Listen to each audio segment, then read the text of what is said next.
This is Adventist News Update, a service of the South Bahamas Conference of Seventh-day Adventists. I'm Andrea Musgrove. Coming up in the news, 3 ABN executives visit the South Bahamas Conference. Adventist Men's Chorale gives toward a better Bahamas. Pastors and elders receive tools to enhance Bible study. Church elders interact with division leaders in a virtual council. And new congregation implements emergency medical response training for deacons and deaconesses. These stories and more on this week's Adventist News Update.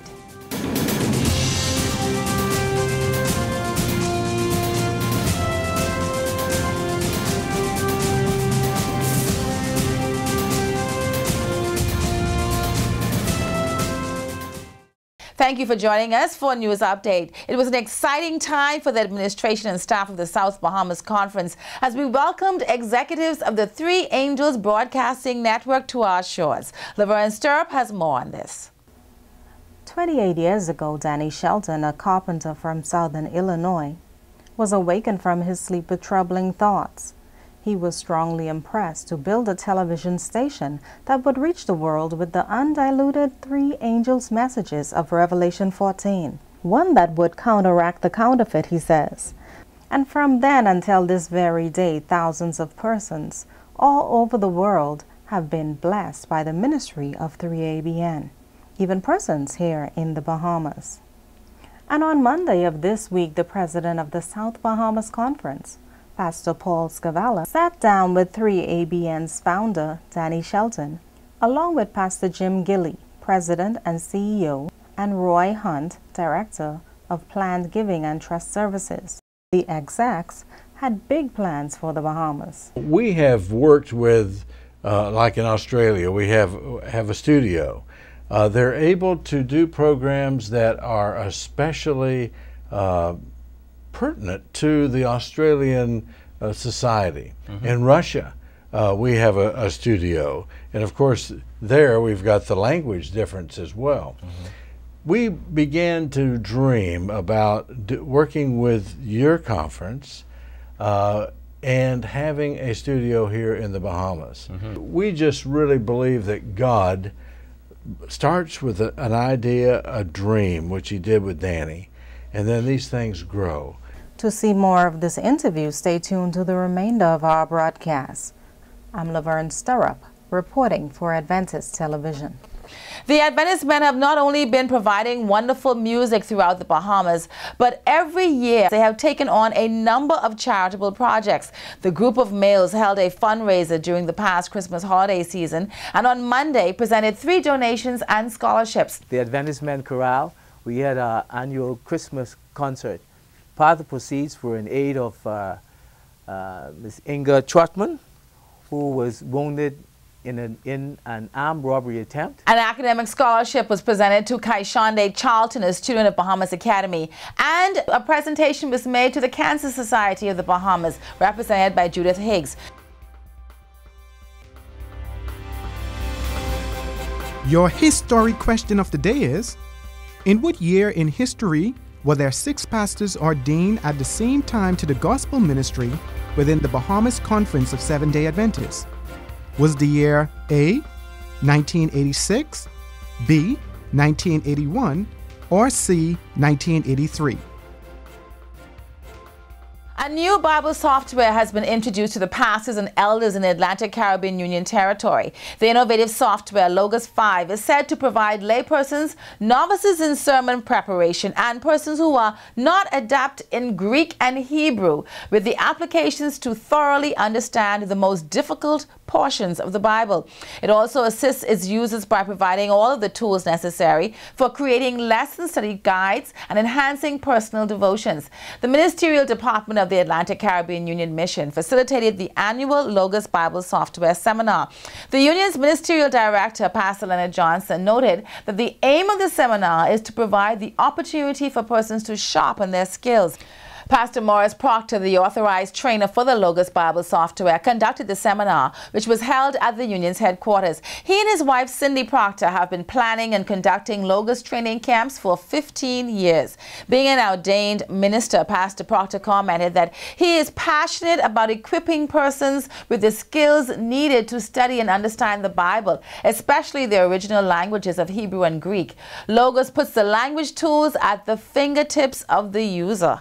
The seminar, which was held on the 10th and 11th of February, was enjoyed by pastors and laypersons from the North and South Bahamas conferences, as well as the administrators and pastors from Atlantic Caribbean Union. In addition, among the participants was Pastor Earl Mason, senior pastor of Bible-based Fellowship Church of Temple Terrace in Tampa, Florida. According to Pastor Mason, he said he has attended every Logos training seminar since it was started in the Bahamas. He said that he attends every year because it's very beneficial for him personally and for his ministry. It creates a hunger and thirst for the Word of God, he says. The Inter-American Division held its first virtual council on Friday, February 8th and Sabbath, February 9th at the IAD headquarters in Miami, Florida. The council is part of the roadmap for the 2013 Year of the Laity. Delegates came from throughout the 22 unions of the Inter-American Division's territory. Among the presenters were Pastor Israel Lato, president of the IAD, Dr. Ellie Henry, executive secretary of the division.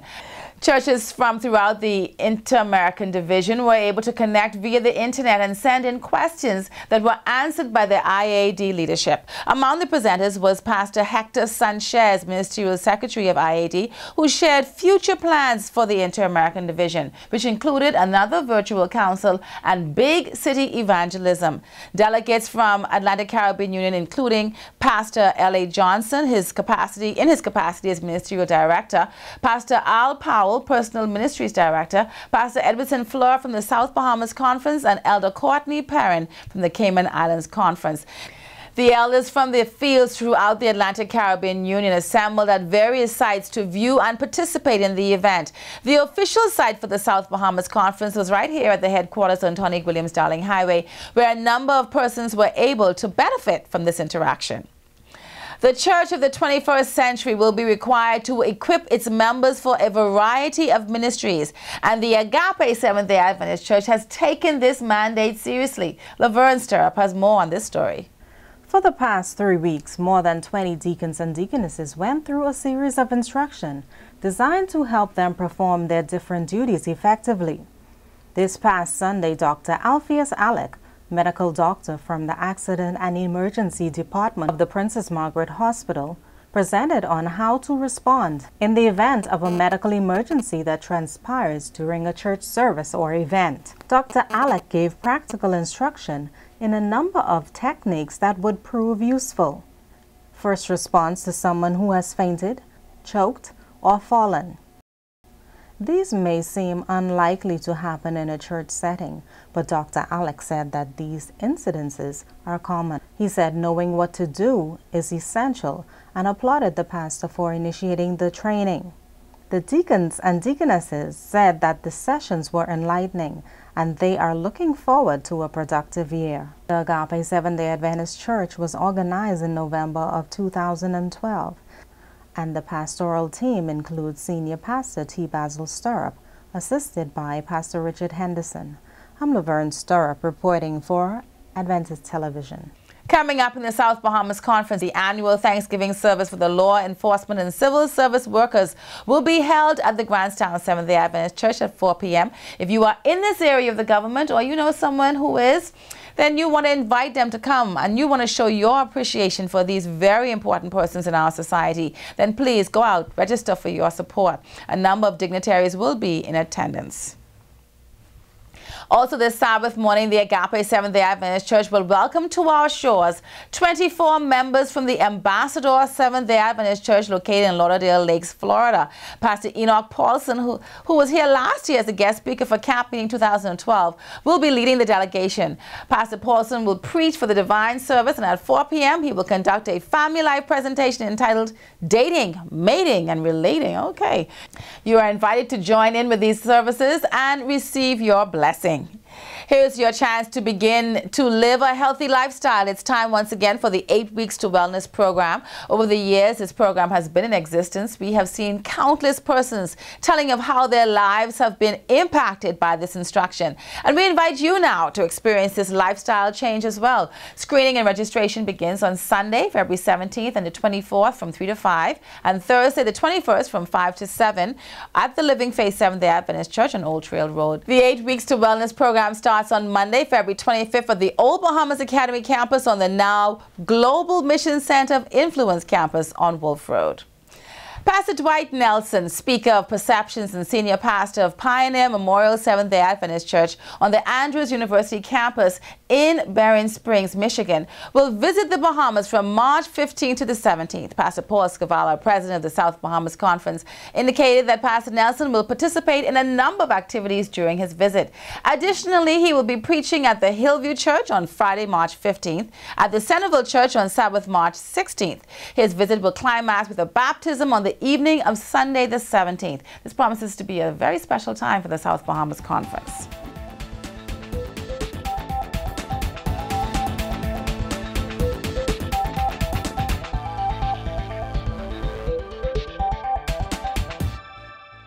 Your eyes are an important part of your health.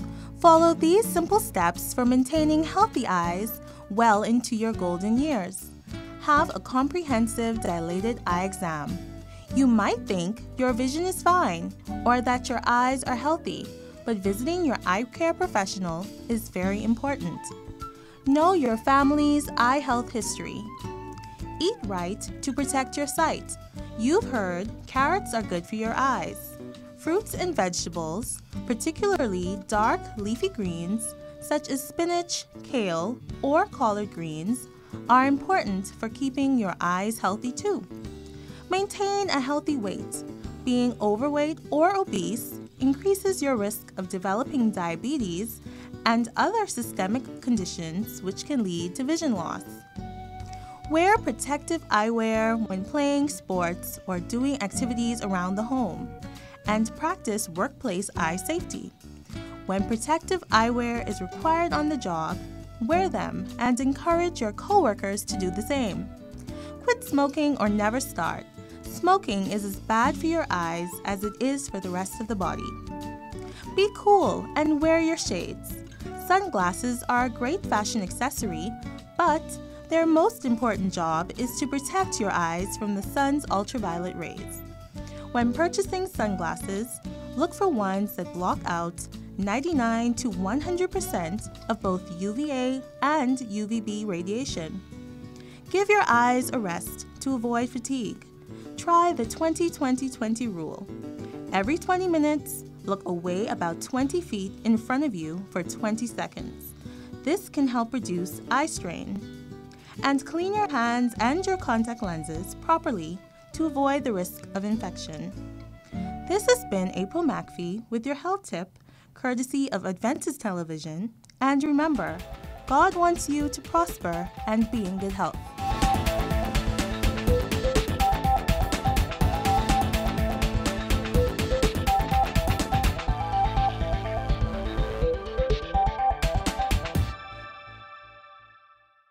And now we go to the Record in Focus Christian News magazine for news from around the world. Church organisations have played a crucial part in the recovery effort after fires and floods devastated large parts of the country. The Adventist Development and Relief Agency, or ADRA, provided accommodation to more than 100 evacuees after floods in New South Wales' Grafton region and fires around Coonabarabran. And in Bundaberg, the Anglican Church has made its buildings available for flood evacuees. According to AAP, church leaders say this year's disaster has added to the troubles of a community still recovering from the devastation of Queensland's 2011 floods. The answer to the history question is A. In 1986, 6 pastors were ordained to the gospel ministry at the same time.